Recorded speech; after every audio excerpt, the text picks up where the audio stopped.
Hey guys, what is going on? We are out here for day 3 at Buffalo Bills training camp out here in St. John Fisher. A real warm one today. Yeah, scorcher. Definitely burned our calories off today watching, but really good day today. Offense was looking real nice. A lot of fun wrinkles that went in there. How was your day, Mike? Well, besides melting during practice, I would say it was pretty good. We got to see some new things, some one-on-ones finally during training camp. So it was a fun day from a fan perspective at camp. Yeah, and the thing we have to talk about is context, right? Yeah.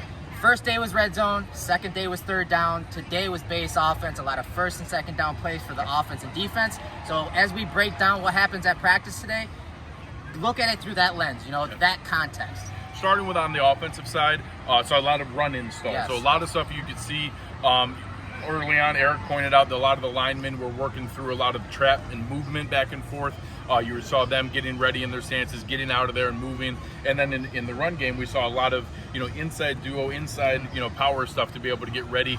James Cook looked really quick, looking explosive. Really excited about James Cook so far. Yeah, as Greg said, a lot of those gap runs. We saw some pin and pulls. We saw that the tackle pulls from Spencer Brown, Deion Dawkins. Again, base offensive runs. A lot of inside stuff. And yes, Cook stood out because he's just slasher, right? Getting behind that big offensive line. He was slashing in and out of traffic. He looked good in the run game and the pass game.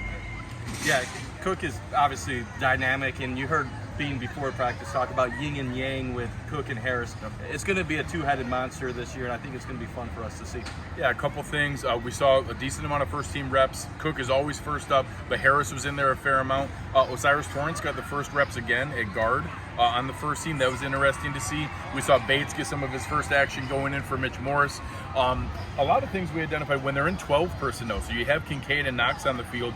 They don't always just have to have Diggs and Davis as the two receivers. When they got a break, you were able to put Hardy and Sherfield in there because Hardy can be off the line because you have the two tight ends. So really allowed for a lot of creativity that way. And to add on that, and that was cool about some of the plays, we saw some of that. So they went a little heavier, 12 at times, some really 21 personnel, but Gilliam being almost the third tight end or second tight end.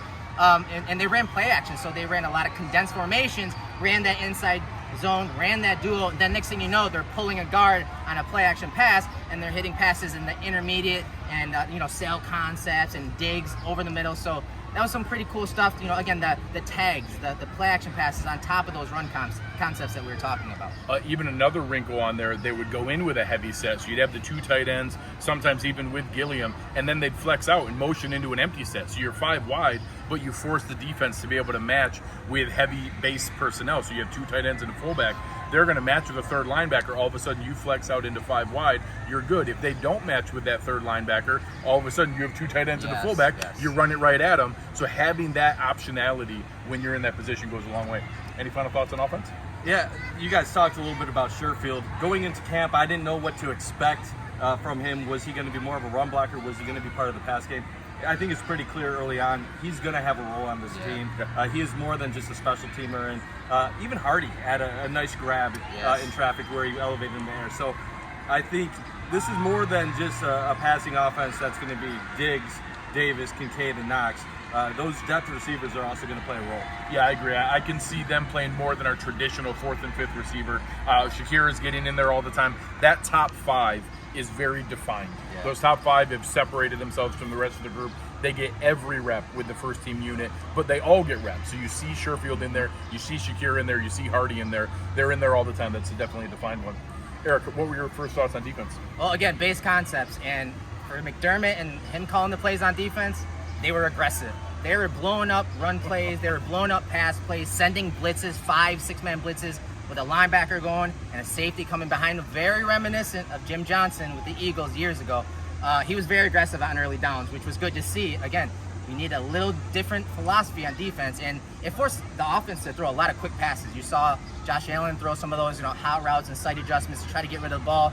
But the defense, I thought, did a good job.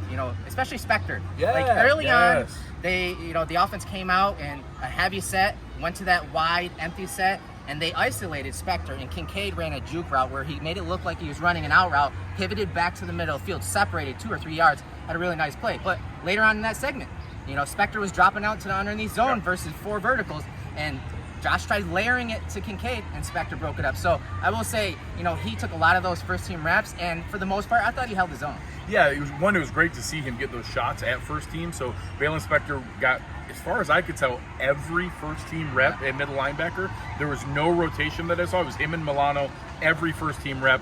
We did see Elam rotate a little at first team, but then it went right back to Dane Jackson and Trey White. So Elam did get some first team reps, but that was more of a moment of an opportunity. Spector got every rep in middle linebacker. So there was a difference in how they were giving those two opportunities. We'll see how that continues as we go. But like you said, Spector held up, even some of the one-on-one drills that were out there, held up a little bit better than I expected. So I had always mentioned him as kind of a distant fifth option.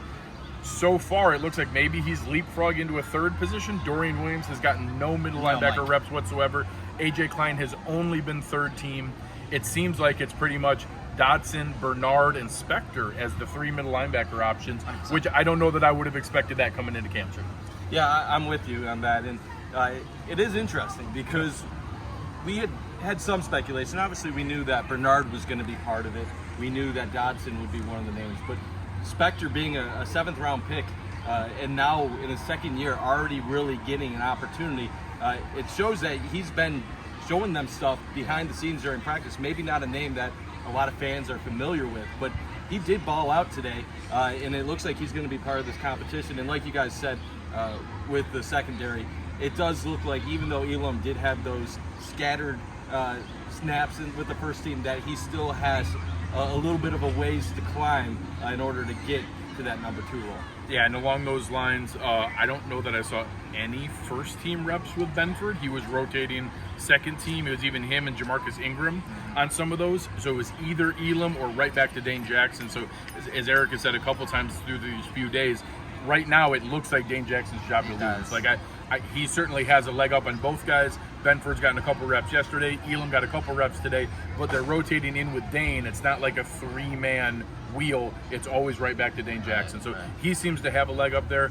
Osiris Torrance got back-to-back days yesterday and today. So I think he has that seems to be legitimate between him and Bates. That seems to be real. And then those top 3 at linebackers seem to right now be, again, Dodson, Bernard, and Spector. So out of the position battles people were interested in, at return, the same thing we saw. It's consistently been Deontay Hardy and Khalil Shakir. New addition, Darrington Evans has been back there with them, but it looks pretty firmly like it'll be Deontay Hardy as the primary, Shakir as the next guy up. Any other battles or position spots that caught your guys' eye or people that got reps? No, play of the day, though. Play of the day, one of the last team segment. It looked like the defense was in cover 0, so they had 4 across the back. It looked like a trips formation. Josh Allen had Hardy to his right in the backfield, and it looked like they were sending the blitz. They had both linebackers in the A gaps. Here comes the pressure. Josh throws a check out there. Looks like he's auto-bling, and we're sitting there like, okay, quick pass. Got to get rid of the ball. Got to get rid of the ball. Quick check down to Hardy. So what's he do? Takes the snap. He looks to the swing pass by Hardy.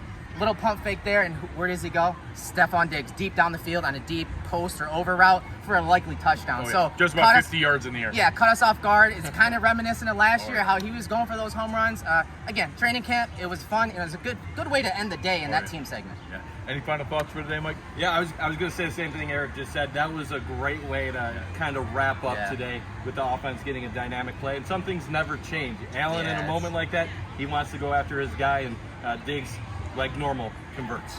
Yeah. So one final thing, we've been overwhelmed with the response so far for our new Cover One Pass signups. We've got a ton of new people jumping aboard. If you want to have some place to be able to go as you're part of maybe an alternative to social media, you don't want to spend as much time on Facebook or Twitter or wherever you're getting your Bills news, come and talk. It's an informed group. I was putting all of my pictures and threads in there to give them the first look at what was going on and what we were seeing at camp. You get glossary breakdowns from Eric. You get the salary cap 101 from me. There's a new t-shirt and decal coming out this year. Just a great way to support us, and that's what really lets us keep bringing these things to you and be able to give you the content that we do.